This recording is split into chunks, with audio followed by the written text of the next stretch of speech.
primero que vamos a decir antes de leer el texto de San Lucas es que algo que nos va a causar mucha alegría. Para estar en el cielo hay que ser pecador. Sí, escuchó bien, hermana. Excepto Jesús y María son los únicos dos que no tienen pecado. Todos los demás, todos han sido pecadores. Así que es imposible que uno no sea pecador. Pecador me concibió mi madre. Así que eso es el punto de partida. En el cielo hay pecadores que no quisieron el pecado. Bueno, cambia. Una cosa es ser pecador, otra es no querer el pecado siendo pecador. ¿Quién se salva? El que no quiere el pecado siendo pecador. Mi condición es pecador, es imposible no serlo. Solo Jesús y María están exentos.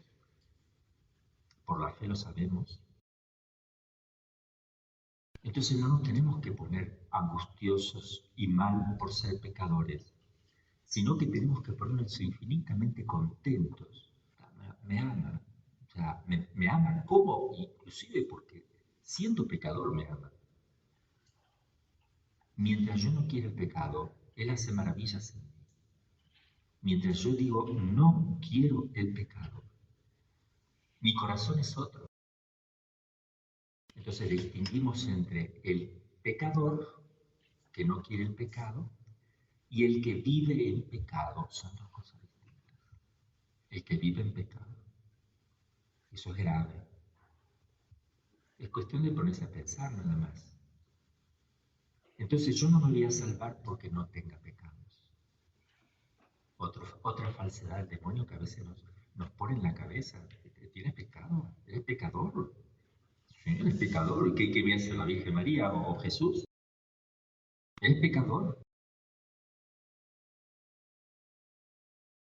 Entonces tenemos que tener cuidado con todas esas cositas que vienen a la mente para confundirnos. Sí, soy pecador. Soy pecador, claro. Le dijo Jesús una vez a San Jerónimo. San Jerónimo, bueno, ustedes lo conocen, ¿verdad? Una seta impresionante, de pura ayuno, penitencia. Y al lado de la gruta de Belén tenía una cueva.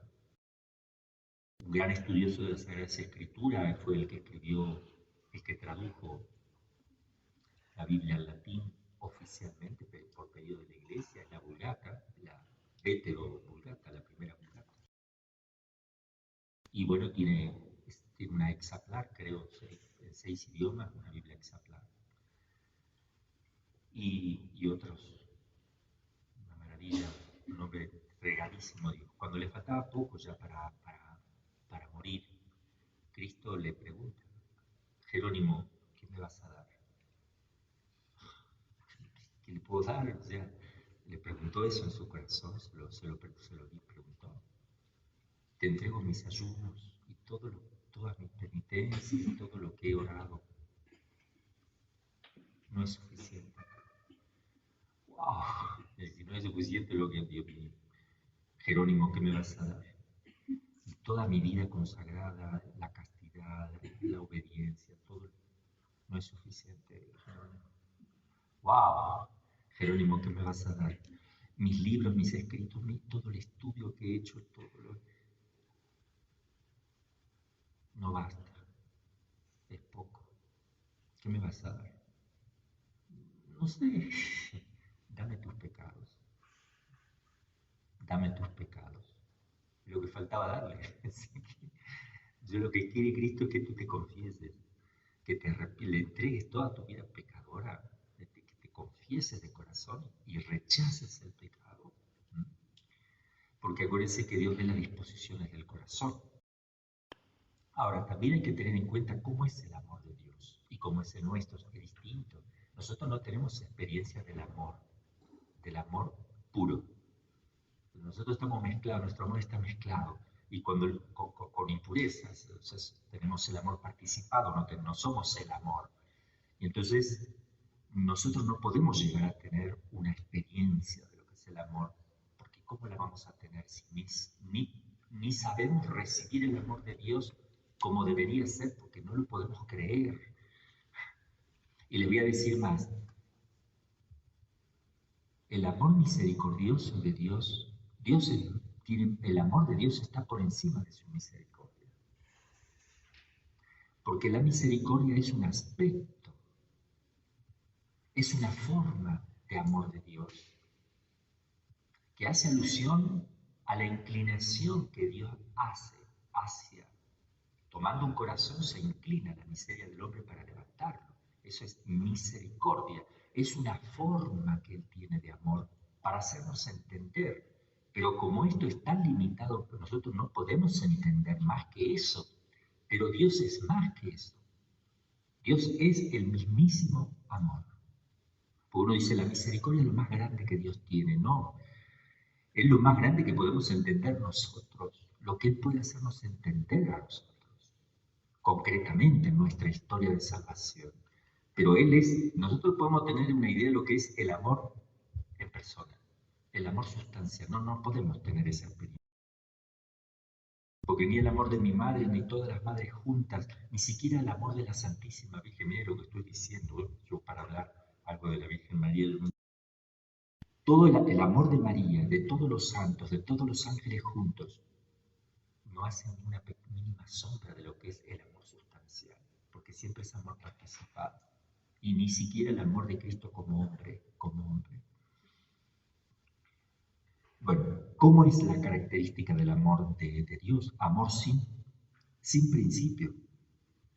Es eterno, esa es una característica solo de Dios, que no nace ese amor siempre es. No empezó a amar, Dios no tiene amor. Es herético decir que Dios tiene amor. Dios es amor. Él no lo tiene participado. Todos nosotros podemos tener amor, pero Él no tiene el amor. Porque para tenerlo se necesita recibirlo. Él es el amor, es distinto. ¿Y cómo es el amor de Dios? Es sin principio y eterno, solo primero. Él ama en forma individual y particular a cada uno como único. Eso es otra característica. A cada ángel y a cada hombre. El Padre ama al Hijo como único también. El Hijo ama al Padre como único. El Espíritu Santo es el amor del Padre y del Hijo. Es la comunión de amor ahí. Pero el Espíritu Santo ama al Padre como único también y al Hijo como único. Así que no lo ama en conjunto. El amor siempre es personal. Sin intermitencias, otra característica, no para de amar, no frena. Nosotros tenemos que frenar, no es imposible que el ser humano no tenga un segundo en el cual, claro, nosotros tenemos que distinguir entre el amor actual y el amor virtual. Yo me despierto con ganas de amar, tengo virtualmente el amor ahí porque estoy como buscando cómo puedo hacer acto. Ya está el amor virtual, digamos, ¿no? Pero vivir en acto, no podemos permanentemente vivir en acto de amor actual. En cambio Dios sí, porque es acto puro. Sin reservas, otra característica. Y última, sin interés. Él no busca nada, lo tiene todo. Vamos a leer Lucas 15, San Lucas capítulo 15. Y vamos a comentar un poquito. Ya lo hemos leído tantas veces, lo hemos comentado, lo hemos meditado, hablado, predicado, pero les digo que las cosas de Dios, por más que uno las lea, eso se puede hacer gracias al don del entendimiento que el Espíritu Santo nos da, que hace que podamos profundizar cada vez más las Escrituras.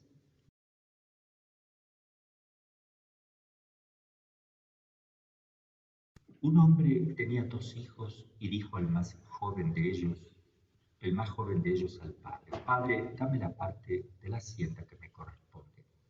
Les dividió la hacienda. Y pasados pocos días, el más joven, reuniéndolo todo, partió a una tierra lejana y allí disipó toda su hacienda, viviendo disolutamente. Después de haberlo gastado todo, sobrevino una fuerte hambre en aquella tierra y comenzó a sentir necesidad. Fue y se puso a servir a un ciudadano de aquella tierra que le mandó a sus campos a apacentar puercos. Deseaba llenar su estómago de algarrobas que comían los puercos y no le era dado. Volviendo en sí dijo: ¿cuántos jornaleros de mi padre tienen pan en abundancia y yo aquí me muero de hambre? Me levantaré e iré a mi padre y le diré: Padre, he pecado contra el cielo y contra ti, ya no soy digno de ser llamado hijo tuyo. Trátame como a uno de tus jornaleros. Y levantándose se vino a su padre. Cuando aún estaba lejos, el padre le vio y compadecido corrió a él y se arrojó a su cuello y le cubrió de besos. El hijo le dijo: Padre, he pecado contra el cielo y contra ti, ya no soy digno de ser llamado hijo tuyo. Pero el padre dijo a sus criados: pronto, traed la túnica más rica y vestidla, poned un anillo en su mano y unas sandalias en sus pies, y traed un becerro bien cebado y matadle, y comamos y alegrémonos, porque este mi hijo, que había muerto, ha vuelto a la vida. Se había perdido y ha sido hallado. Y se pusieron a celebrar la fiesta. El hijo mayor se hallaba en el campo, y cuando de vuelta se acercaba a la casa, oyó la música y los coros, y llamando a uno de los criados, le preguntó qué era aquello. Él le dijo: ha vuelto tu hermano, y tu padre ha mandado matar un becerro cebado, porque le ha recobrado sano. Él se enojó y no quería entrar. Pero su padre salió y le llamó. Él respondió y dijo a su padre: hace tantos años que te sirvo sin jamás haber traspasado tus mandamientos, y nunca me diste un cabrito para hacer fiesta con mis amigos. Y al venir este hijo tuyo, que ha consumido su fortuna con meretrices, le mata su becerro cebado. Él le dijo: hijo, tú estás siempre conmigo y todos mis bienes son tuyos. Mas era preciso hacer fiesta y alegrarse, porque tu hermano, estaba muerto y ha vuelto a la vida, se había perdido y ha sido hallado. Palabra del Señor. Bien, vamos a ir analizando un poquito vamos a ver un poquito el mecanismo del pecado y el mecanismo de la conversión. Esto es muy interesante. O la psicología del pecado y la psicología de la conversión. Un hombre tenía 2 hijos. El hijo le pide al padre que le dé la parte que le corresponde. Esto no es pecado, porque le correspondía, o sea, le pidió la parte. Y le dividió la hacienda. ¿Dónde podría estar el pecado? Observemos y analicemos, hagamos discernimiento. Pedirle al padre que le dé su parte no era pecado, era justo. Hay que ver las intenciones por las cuales le pide la herencia al padre. Ahí viene un problema serio, ¿ven? Solo Dios ve la intención. Nosotros la podemos conocer porque ya sabemos el relato. Pero a veces se hacen cosas que nadie las ve y parecen tan hermosas. Qué bien, sí, ya se independeció el hijo, ¿no? Qué lindo. Felicitan al padre. El hijo le pidió la hacienda y sí, ya merece, grandecito, ¿no? Era un buen chico. Hay que ver con qué intenciones. ¿Y qué intenciones tenía él? Yo no quiero juzgar las intenciones, menos mal que es una parábola y no es un hecho histórico real, sino que es un invento de Cristo para mostrar cuánto nos ama Jesús, cuánto nos ama el Padre. Y él inventa la parábola, pero nos podemos conjeturar que él ya tenía en su corazón esto por lo siguiente.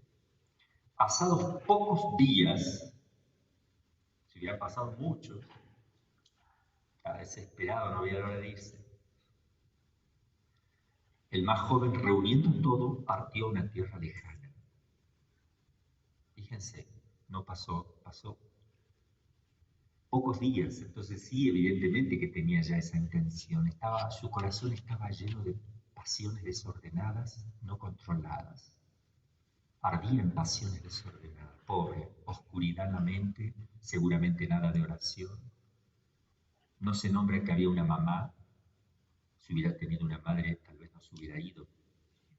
Y si Judas hubiera acudido a la madre de Cristo, tampoco se hubiera ahorcado. Qué importante la madre, ¿verdad? En el hogar, en la casa, en la vida espiritual. Entonces, partió a una tierra lejana. ¿Por qué lejano? Porque le da vergüenza. ¿Quién quiere pecar delante de todos? ¿Qué hace el que peca? Se esconde, oculta todo, lo guarda solo para sí, como si Dios no lo viera. Y se quiere ir lejos a cometer un pecado. Después vuelve, se sacude y vuelve. Vuelve con un poco de perfume, lavadito, no pasó nada. Pero es la psicología del pecado. Yo me escondo. Cuando la superiora no está, me escondo y saco una fruta y le saco el postre del refrigerador y le como un poco. Pero lo hago cuando nadie me ve. ¿Por qué no lo hago cuando todo me ve y digo, a ver todos, la comunidad completa, voy a comerme un postrecito escondido? Fíjense, es así el mecanismo. Entonces hay que tener mucho cuidado cuando vienen pensamientos de hacer cosas ocultas, de andar solo, todas esas cositas hay que tener cuidado porque ya anda merodeando el mal espíritu en esas cosas, la falta de transparencia, de simplicidad, de honestidad. Allí disipó toda su hacienda, viviendo disolutamente. Pierde todo, el pecador lo pierde todo, todo, todo, todo, todo. Lo derrocha todo sin control, pierde el control, pierde la cabeza, pierde todo. Y mientras está pecando, probablemente no le vengan remordimientos, porque ni quiere pensar, porque todavía tiene como para... Pero cuando terminó que no tiene para seguir, ahí viene el remordimiento. Entonces pareciera que hay un principio que vale, que dice, lo peor que le puede pasar a un pecador es que todo le vaya bien en la vida, porque nunca se va a arrepentir. Lo peor que le puede pasar a un pecador es que todo le vaya bien. Y yo conozco gente, malos católicos evidentemente, que dicen, padre, mire, yo no sé, ¿no? Yo soy católico, voy a misa siempre, comulgo, soy re bueno, yo practico, soy muy católico, súper católico, pero no me van bien las cosas. En cambio hay personas que no son católicas y las cosas le van bien. ¿Por qué? A ver, ¿por qué le van bien? Y tienen dinero, mujeres, alcohol, hacen la vida que quieren. ¿Y a usted le parece que eso le va bien? Y llegan allí, ¿usted está deseando eso? ¿Están deseando eso? ¿Están deseando eso? ¿Están codiciando la maldad de estas personas? Y le están llamando bien al mal y llaman mal al bien. Porque que él sea pobre y no tenga todo eso le está llamando mal. Y está codiciando el mal ajeno. A ver, escúchamelo. Eso me ha pasado varias veces. Vale, ¿cómo puede ser que le vaya bien a las personas que no creen en Dios, que son mundanos, que todo le va bien? A ver, ¿por qué le va bien? Andan con mujeres y esto y aquello. No se dan cuenta de lo que están diciendo. Están cegados. No se dan cuenta de lo que están diciendo. Eso es lo que tienen ellos en el corazón. No son buenos católicos, es mentira. Pobres personas. Porque son mendigos del mal. Mendigos del mal. Que es peor que ser malo.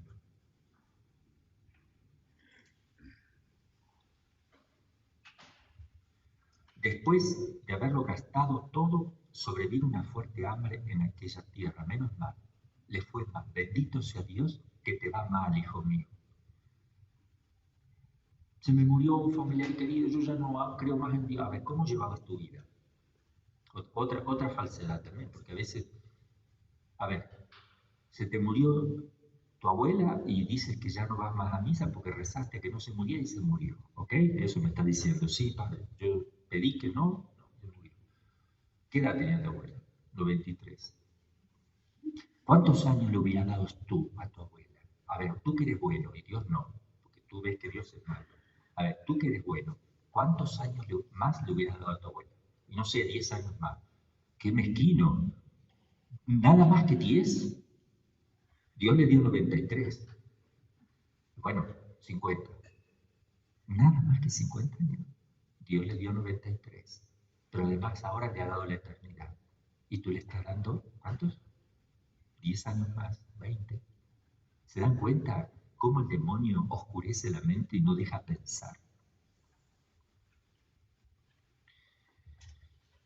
fue y se puso a servir a un ciudadano de aquella tierra. Miren lo que va a hacer, se pone a servir ahora. La esclavitud del pecado, que le mandó a sus campos a apacentar puercos. Esto lo dice Jesús con muy buena intención. Sabía que el puerco es el animal más despreciable entre los judíos, que tiene forma curva, ¿no es cierto? Tiene esta formita así.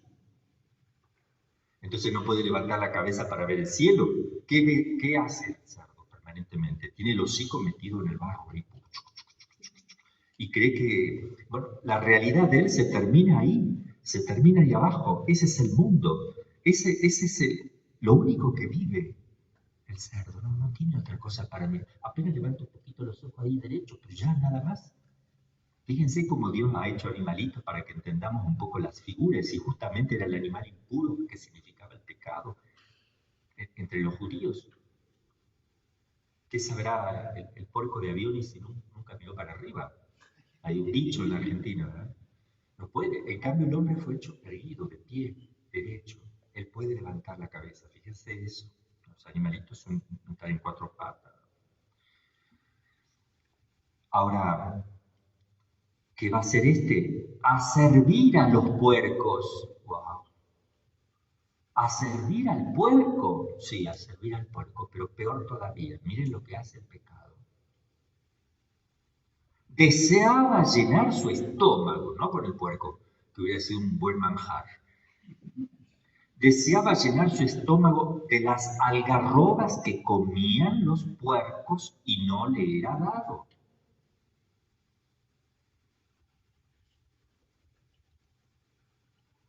Tenía hambre.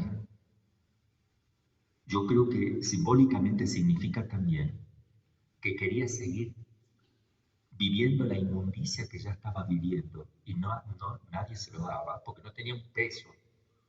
Quería alimentarse de lo que los puercos, animal inmundo, despreciable, comían. Y él estuvo comiendo lo que comían los puercos. Y ahora quiere seguir comiendo, pero nadie se lo da.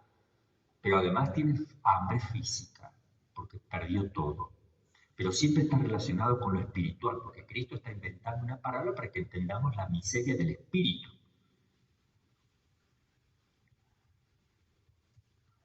Y entonces dice, volviendo en sí, bueno, esto es lo primero, acá empezó la gracia de Dios. Recapacitó, comenzó a reflexionar, a hacer un retiro en medio de los puercos. Empezó a reflexionar, estaba solo, los puercos no le hablan, estaba en una especie de retiro, estaba en ayuna, buenísimo, ayuno, retiro, y volvió en sí. Qué bueno es Dios ahora, ¿no? Y sí, lo que te ha pasado fue un don de Dios, aunque no lo puedas creer. Estás así por don de Dios. Fíjese cómo a veces Dios permite cosas y uno dice, ¿por qué hace esto? No tenemos idea, pero siempre está la infinita bondad de Dios detrás. Este podría haber hecho, ¿por qué Dios me castigó así? Ay, mijito, ¿cómo? No es un castigo, te está dando la posibilidad de retornar a la casa de tu padre. Volviendo en sí, punto de partida, dijo, ¿cuántos jornaleros de mi padre tienen pan en abundancia? Yo aquí me muero de hambre. Me levantaré, iré a mi padre y le diré. Está reflexionando, se está arrepintiendo, está viendo cómo hablarle a su padre. Está preparando una oración. Ya Dios le escuchó. Cuando uno prepara una oración, ya te escuchó antes, que no necesitas hacerle un discurso. Pero es interesante porque dice que le va a decir tres cosas. ¿Qué le va a decir? Le diré, Padre, he pecado contra el cielo y contra ti. Uno. No es solamente que se peca, se ofende a una persona, siempre contra el cielo. Todo pecado toca a Dios. Segundo, ¿qué más le vas a decir? Ya no soy digno de ser llamado hijo tuyo. Muy bueno, ¿eh? ¿Has perdido la dignidad? Claro, muy bien. ¿Qué más le vas a decir? Trátame como a uno de tus jornaleros. Tres cosas. Se lleva escrito un papelito para no olvidarse. Tres propósitos. Y levantándose, ahí viene no solamente el deseo de la conversión, sino la ejecución, porque uno puede morirse con deseos nada más. Ahí ejecuta, levantándose. Se vino a su padre. Cuando uno estaba lejos, el padre le vio y compadecido corrió a él y se arrojó a su cuello y le cubrió de besos. ¿Qué quiere decir? Que ya estaba perdonado en su corazón. Ya empezó la gracia. Es como que está yendo al confesionario, pero ya hizo su contrición, su acto de contrición. Solo falta que el padre le abrace, le absuelva. Lo absolvió con un abrazo y con besos. Sacó el papelito y dijo, lo desenvolvió. 1. Padre, he pecado contra el cielo y contra ti.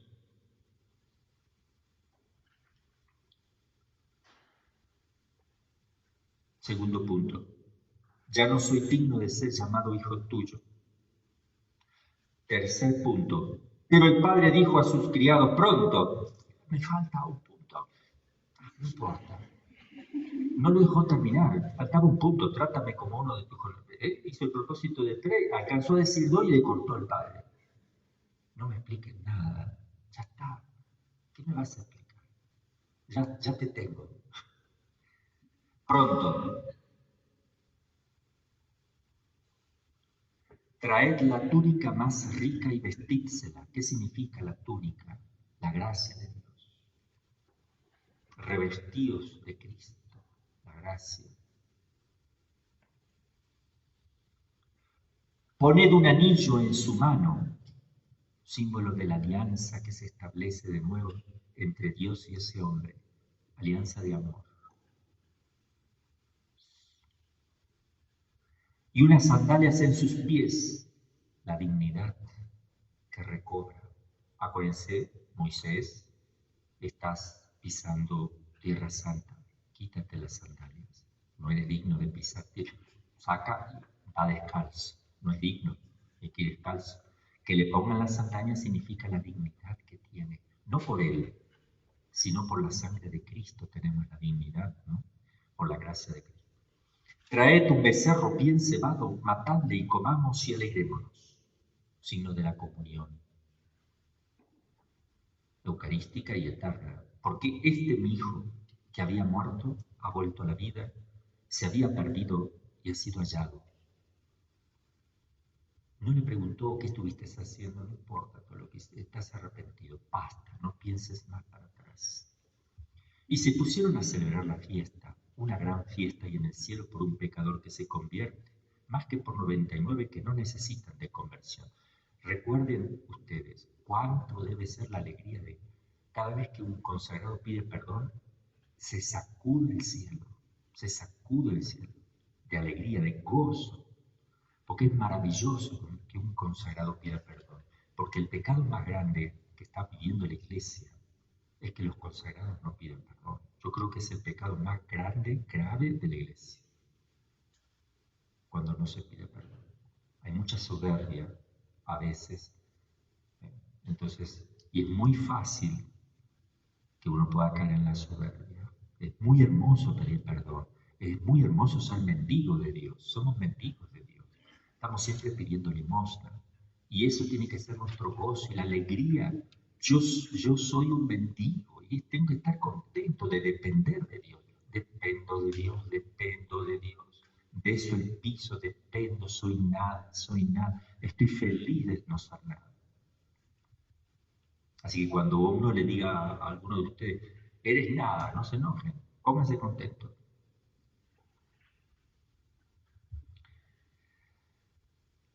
Y se pusieron a celebrar la fiesta. Acá viene un problema ahora. El hijo mayor representa el pueblo judío, que no quiere recibir a los gentiles que vienen de afuera, de lejos, son pecadores, son impuros, ¿no? Se enoja el pueblo de...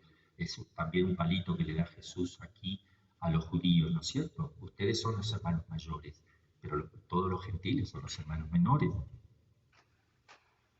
El hijo mayor se hallaba en el campo y cuando de vuelta se acercaba a la casa oyó la música y los coros y llamando a uno de los criados le preguntó qué era aquello. Venía con bronca. Él ya sabía que había, ya se lo suponía, por eso llamó. A ver, si me voy a enojar, me voy a asegurar bien. Entonces llama a ver qué pasó esto. Ajá. Ahora va a ver qué le pasa a mi padre. ¿Quiénes son estos? ¿Quién es mi hermano este?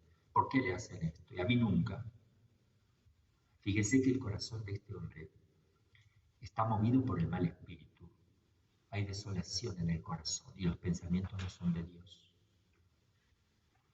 Él le dijo, ha vuelto tu hermano y tu padre ha mandado matar un becerro cebado porque le ha recobrado sano. Él se enojó. Wow.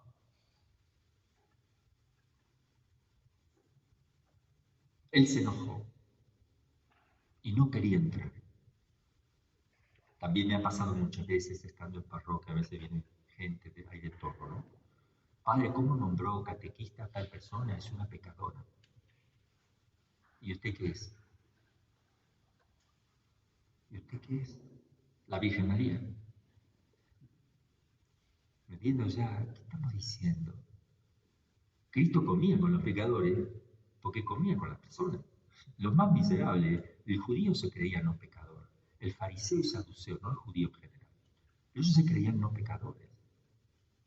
Agarraban un chivo expiatorio, le ponían las manos, lo soltaban al desierto y quedaban tranquilos. No somos pecadores. Sí eres un pecador. Él respondió y dijo a su padre, hace ya tantos años que te sirvo sin jamás haber traspasado tus mandatos. Es mentira, o sea, le está recriminando a su padre, wow. ¿Saben cómo está haciendo? Como el fariseo, la oración del fariseo del publicano. Yo nunca hago esto, yo siempre soy fiel, yo no soy como este otro hermano tuyo que está allá a la puerta que es un pecador. O sea, fíjense que está haciendo lo mismo. Hace ya tantos años que te sirvo sin jamás haber traspasado tus mandatos. Nunca me diste un cabrito para hacer fiesta con mis amigos. Ah, me servías por interés. No tienes mérito alguno, mijito. No tienes mérito alguno. Y al venir este tu hijo, no dice mi hermano, dice este tu hijo, eso es un desprecio, que ha consumido su fortuna con meretrices, le matas un becerro cebado. Yo creo que tiene envidia. Envidiaba a su hermano. Y yo no sé hasta qué punto tenía él un corazón puro. Porque acá está enojadísimo porque a pesar de que se la pasó bien, según el mundo, como dicen algunas personas, la pasó bien, no tiene ni siquiera el becerro que estaba codiciando no sé cuánto tiempo. O sea, le fue muy mal al hijo mayor. No quedó nada. Porque estaba haciendo las cosas mal. Él le dijo, hijo, tú estás siempre conmigo. Eso te tiene que poner contento, que estás conmigo nada más. No, quiero el becerro cebado con mis amigos. ¿Y conmigo no? No, con mis amigos. ¿Y con tu hermano? No, mis amigos. Wow, ¿son tus amigos? No son tus amigos. Si tú no me amas a mí que soy tu padre y no amas a tu hermano, los otros no son tus amigos. O son malos amigos o no les llames amigos. Los busca por interés. Si conmigo me tienes interés porque querías que te mate el becerro cebado, ¿cuánto más interés estás buscando en esos que dices amigos? ¿Qué buscas de ellos? ¿Alegrarte con ellos? ¿Y qué buscas? Porque el amor es buscar el bien de la persona amada, no buscar beneficios para sí mismo. Fíjense cuántas cosas se pueden sacar de aquí, ¿verdad? Mas era preciso hacer fiesta y alegrarse, porque este tu hermano estaba muerto y ha vuelto a la vida, se había perdido y ha sido hallado. Lo pueden meditar despacito, quiero que preparen bien su confesión. Y acá tengo yo un texto que les ha hecho mucho bien a muchas personas. Es el beato Charles de Foucault. Jesús le dice a él esto, a él se lo dice, al beato Charles de Foucault, que creo que lo canonizaron ya me parece, ¿no? ¿No saben? Creo que está canonizado, yo lo tengo como beato aquí. Le dice así Jesús y él lo escribe, se lo dice a él, pero nos dice a todos nosotros, porque si se lo dice a un ermitaño, tan asceta que estaba flaquito, ahí hay fotos de él, prácticamente no necesitaba radiografía, porque lo ponían ahí con el sol, bien flaquito, de verdad, pura penitencia, ayuno, un hombre muy entregado, lleno de amor a Dios y al prójimo, a los pobres, bien. Entonces le dice esto, Conozco tu miseria y tus luchas. A él le dice que conoce sus miserias, imagínense de nosotros. Por eso todos somos miserables. Si no fuéramos miserables, Dios no podría tener misericordia. Muy simple. Misericordia es el corazón que se inclina a la miseria del hombre. Si yo no lo tengo, no puede ser. El hombre necesita tener miseria, reconocerla y pedir a la misericordia que venga hacia uno para levantarlo. Tres puntos necesita. Porque Judas reconoció su miseria, tenía miseria, la reconoció, pero no confió. El mal ladrón ni reconoció la miseria, ni pidió misericordia, teniendo miseria. En cambio, el buen ladrón y Pedro tenían miseria, reconocieron la miseria y confiaron en la misericordia. Son actitudes distintas, ¿no? Conozco tu miseria, tus luchas y las tribulaciones de tu alma, la debilidad y las dolencias de tu cuerpo. Conozco tu cobardía y tus pecados y tus flaquezas. A pesar de todo esto, te digo, dame tu corazón y ámame tal como eres. Porque te quiero a ti, no quiero otro que tú. Y tú eres eso, con miserias, eso eres tú. Si tú no las ves, no las quieres ver y no las reconoces, ya no eres tú. ¿Cómo puedes tú amarme? Yo quiero que me ame tú, el miserable ese quiero que me ame. Reconoce tus miserias. Si no, no puedes ser tú auténticamente tú. Es otro, está fingiendo. Yo quiero a ese que tiene miserias, límites y pecados. Ese quiero yo. No el que tú estás pensando ahora que no eres tú. Por eso es muy importante la rectitud del corazón y el reconocer realmente lo que uno es. Si no, no es uno. Entonces, eso es lo que está diciendo acá. Dame tu corazón y ámame tal como eres. Si para darme tu corazón esperas a ser un ángel, nunca llegarás a amarme, porque nunca serás un ángel. Lo lamento. Cuando decimos este niño es un angelito, es una manera de decir. Estamos diciendo que es puro, al modo analógico de un ángel, son ángeles. La gente cree también que un niño que muere se transforma en un angelito. También eso lo he entendido. Me lo han dicho. ¿Cómo se va a transformar en un ángel? No, es un ángel en el sentido de que murió inocentemente. No es que se transforma en un ángel. Hay gente que cree que los ángeles son niños que murieron de chiquitos acá me lo dijeron en México. Me lo han dicho más de una persona. Ah, entonces no son. No, los ángeles son otra cosa. Qué barro, qué ignorancia que hay. Si para darme un corazón esperas a ser un ángel, nunca llegarás a amarme. Aun cuando caigas de nuevo muchas veces en esas faltas, muchas veces, muchas, en esas faltas que quisieras no cometer jamás y seas un cobarde para practicar la virtud. No te consiento que me dejes de amar. Eso no. Se lo dice a San Charbel de Foucault. Ámame tal como eres. Ámame en todo momento. Incluso cuando estás tentado y estás cayendo, ámale siempre. Y llora tus pecados. No dejes de amar. Te va a confundir más. Porque mientras estás comiendo un pastel a escondida, cualquiera que sea la situación en que te encuentres, de fervor o sequedad, de fidelidad o de traición, no consiento que me dejes de amar. Ámame tal como eres. Quiero el amor de tu corazón indigente. Si esperas ser perfecto para amarme, nunca me llegarás a amar porque la perfección acá es imposible. Hay que tender a ella sabiendo que nunca lo seremos. Eso es humildad. Ser perfecto como vuestro Padre significa tender a la perfección del Padre, no detenerte en ningún momento, porque jamás llegarás a la perfección del Padre. Por tanto, nunca te tienes que detener, aunque falte un segundo para morir.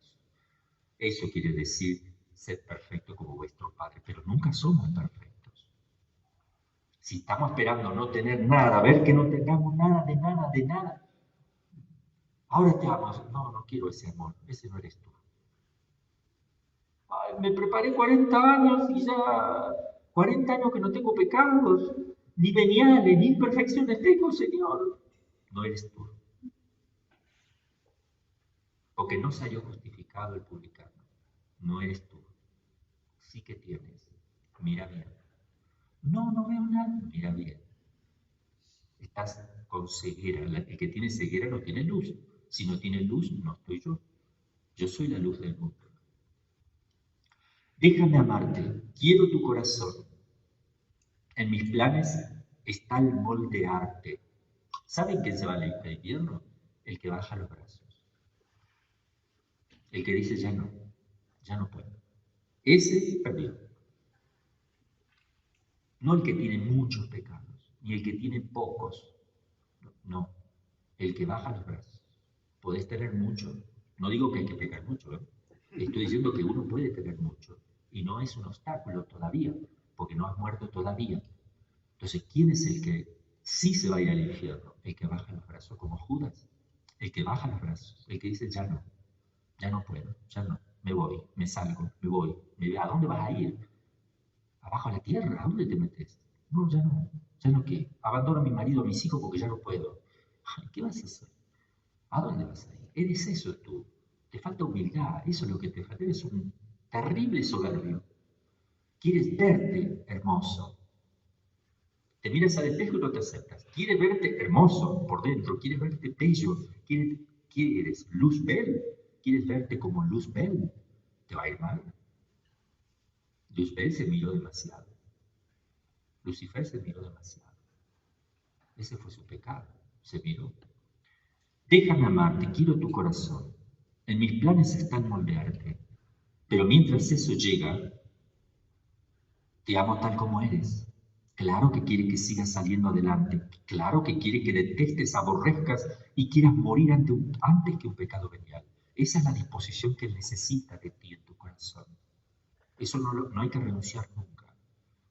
Es decir, que me maten, yo no voy a hacer un pecado venial. Que me maten, eso tiene que estar. Y ya eres santo. Si tienes la gracia. Quiero que tú hagas lo mismo. Deseo ver tu corazón que se levanta desde lo profundo de tu miseria. Amo en ti incluso tu debilidad. Así como un papá ama a su hijito pequeño, incluida su debilidad, porque no puede ni levantar una silla. ¿Qué puedes levantar? ¿El sol? ¿Quieres levantar el sol que yo sostengo? ¿Qué quieres hacer?